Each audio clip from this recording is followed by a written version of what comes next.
Hi everyone, this is John Hazelwood from Nemo Racing, and today we're going to take a look at our Agama N1 Nitro car from the national warm-up that happened last weekend, and the guys did exceptionally well. We finished first and second with Eric and Kevin.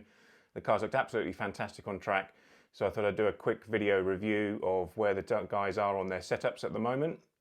So we've actually got my N1 on the table in front of us, and we're just going to run through a few bits and pieces with the car.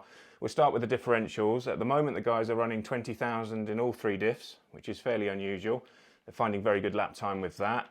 I would recommend for the national to start with something like 20, 10, 10, and then once the traction comes up, look at coming up in those diffs to the levels like I've just spoken about.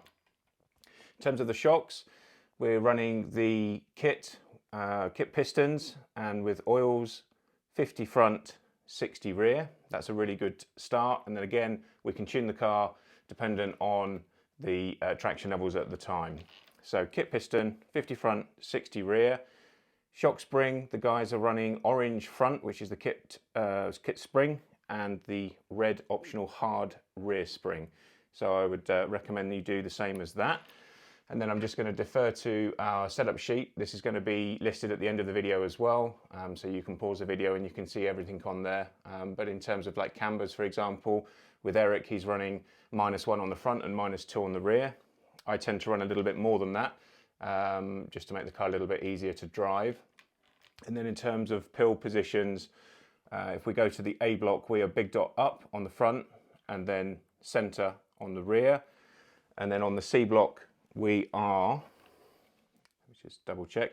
So yeah, it's the 0 dot on the C block, and then on the D block on the back, we are little dot, down and middle. But again, you can verify that on your setup sheets.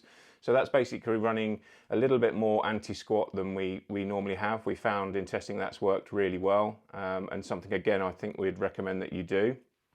In terms of options that we've got on the car, we're running the optional rear alloy hub 24710. Recommend that. That allows you some other option holes which changes your rear traction.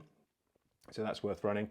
On my car, we've also got the 19-degree blocks, but the 17.5 standard kit blocks will be absolutely fine too.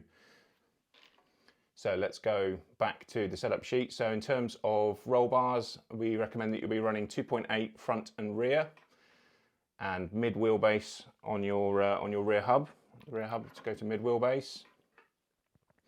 And then in terms of the links, although my car is set to short link front, the guys quite often like the long link on the front, and on the rear long link as well. So just making the car nice and easy in the transfer of speed, because Westmill is full of very fast chicanes where you take a lot of corner speed. So fully recommend going long link. And we're also on the camber heights, we're up high both front and rear. In terms of ride height, we're running the cars at 22mm on the front, 26 on the rear, so a fair bit of rake in the car. And I run the optional Nemo Racing front wing stroke shock protector, so that's a good thing to have on the car as well.